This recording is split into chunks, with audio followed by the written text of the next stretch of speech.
वैसे अगर आपसे कहावतों में कई लोग ये कह देते हैं कि भारत के चप्पे चप्पे पर सनातन के सबूत मिलते हैं, तो शायद आप इसे कहावत कहकर ही टाल देते हैं। वैसे आप में से अधिकतर लोग तो जानते ही हैं कि ये कोई कहावत भर नहीं है, क्योंकि कहीं भी कभी भी सबूत निकलकर सामने आ जाते हैं। सनातन की ऐसी अप्रतिम स्वर्णिम गाथा हमारे पूर्वज लाखों करोड़ों साल से लिखते चले आ रहे हैं, और वो सबूत इतने ज्यादा हैं कि कहीं भी कुछ भी खोदोगे तो सनातन तो मिलेगा ही। लेकिन इसके बाद क्या हुआ? इसके बाद हिंदुओं को चढ़ा सेकुलर प्रेम, चढ़ा उनका जातिगत दंभ उनके दिमाग के ऊपर। इसके बाद उनको चढ़ा इस बात का खुमार कि हम तो हैं सर्वोपरि। फिर उनका पतन होना शुरू हुआ, और उसी पतन में जब हिंदू धीरे धीरे खत्म होने लगा तो वो एक अपने लिए नया शिगुफा बनाकर बैठ गए। वो शिगुफा ये था कि कुछ बात है कि हस्ती मिटती नहीं हमारी, सदियों रहा है दुश्मन दौरे जहां हमारा। यानी वो ये कहना चाह रहे हैं कि हमारी हस्ती नहीं मिटी, सदियों से हमारा दुश्मन ये पूरा जहान रहा है। अबे मूर्खों, तुम्हारा दुश्मन कोई जहान नहीं है, तुम्हारा दुश्मन सिर्फ तुम हो, और तुम्हारे इस तुम ने ही तुमको मुगलों का गुलाम बनाया, अंग्रेजों का गुलाम बनाया, और आज तुम उसी के चक्कर में राजनीतिक पार्टियों के गुलाम बने हुए हो। अभी भी समय है, जाग जाओ। देखो, एक विदेशी धर्म ने तुम्हारे अपने लोगों को ही तुमसे छीन लिया और उन्हें आज इतना कट्टर बना दिया है कि वो इतने ज्यादा अंधे हो गए हैं कि उन्हें ना तो भारत से मतलब है, ना तो भारत राष्ट्र से। उन्हें बस चिंता है अपने समुदाय के ऐसे लोगों की जो उनकी तरह ही कन्वर्ट हुए हैं। और ये वही लोग हैं जिन्होंने तुम्हारे 40,000 से भी ज्यादा मंदिरों पर अपने प्रार्थना स्थल खड़े कर दिए हैं, जहां पर सारे प्रार्थना स्थलों में हिंदू सबूत चीख चीख कर कह रहे हैं कि हिंदुओं आओ मुझे बचाओ। लेकिन हिंदू सेकुलरिज्म की राह पर चल रहा है। आज का हमारा विषय इसी टॉपिक पर है, और वह विषय है हाल ही में जहां भोजशाला का सर्वे हो रहा है, वहां प्रतिदिन भोजशाला में कुछ ऐसी चीजें मिल रही हैं जो सबको हिला डाल रही हैं, ईसाई के लोगों को हिला रही हैं, मुस्लिमों को, सबको। और हिंदुओं, अगर तुमको भी शर्म नहीं आती तो यह वीडियो देख लीजिएगा, आने लगेगी।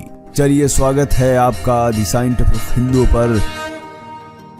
मैं हूं आपके साथ आपका दोस्त धीरेन्द्र। दोस्तों, अभी मैंने 2 दिन पहले ही लाइव किया था जिसमें मैंने ये बताया था कि किस तरह से ब्रह्मा जी की मूर्ति के बाद यहाँ पर भगवान श्री कृष्ण की मूर्ति मिली है। कहाँ? उस जगह पर जो कि कभी माता सरस्वती को समर्पित मंदिर हुआ करता था। वहीं पर था वो विद्यालय जहाँ पर विदेशों से लोग पढ़ने आया करते थे। उसको मुस्लिमों ने क्या कहा? कमाल मौलाना मस्जिद। यानी यहाँ पर पहले ब्रह्मा जी की मूर्ति मिली, संस्कृत शिलालेख मिले, भगवान श्री कृष्ण की मूर्ति मिली। लेकिन क्या आपको पता है, जब दिन संख्या 93 पर यहाँ पर खोज हुई तो मिली हमारे महादेव की, हमारे शिव शंकर की मूर्ति। और तो और सिर्फ मूर्ति ही नहीं मिली, साथ ही मिले वासुकी नाग। वो वासुकी नाग जिनकी मूर्ति है 7 फनों वाली, जिसको देखकर मुस्लिम पक्ष दौड़ता दौड़ता घर गया, और घर जाने के बाद एक नया कॉन्सेप्ट लिख डाला कि कैसे पहले ब्रह्मा जी की मूर्ति को डिफेंड करा है, फिर भगवान श्री कृष्ण की मूर्ति को भी डिफेंड करा है, अब इसको कैसे छिपाएं। वैसे तुम्हारे पास छिपाने के लिए कुछ नहीं है, क्योंकि अंग्रेजों ने पहले ही वहां पर माता वाग देवी सरस्वती की 19वीं सदी में मूर्ति प्राप्त कर ली है, जो अपने यहाँ उन्होंने म्यूजियम में रखी हुई है। वो तो एक जिंदा सबूत है। और तो और इन 93 दिनों में अब तक ईसाई को 1800 से ज्यादा सबूत मिल चुके हैं। खैर, बात करेंगे 93 दिन की। यहाँ तक आपके लिए जानना ये आवश्यक हो जाता है कि इन 1800 सबूतों में तमाम मूर्तियां मिली हैं, जिनमें माता सरस्वती की कई मूर्तियां हैं। माता सरस्वती की सबसे ज्यादा मूर्तियां निकलने का कारण यह भी है कि यह पूरी तरह से माता सरस्वती को समर्पित ही मंदिर हुआ करता था। अब तक यहाँ पर मिल चुके हैं कलश, संस्कृत शिलालेख, संस्कृत के श्लोक, स्वास्तिक के चिन्ह, ओम के चिन्ह, तमाम देवी देवताओं की मूर्तियां।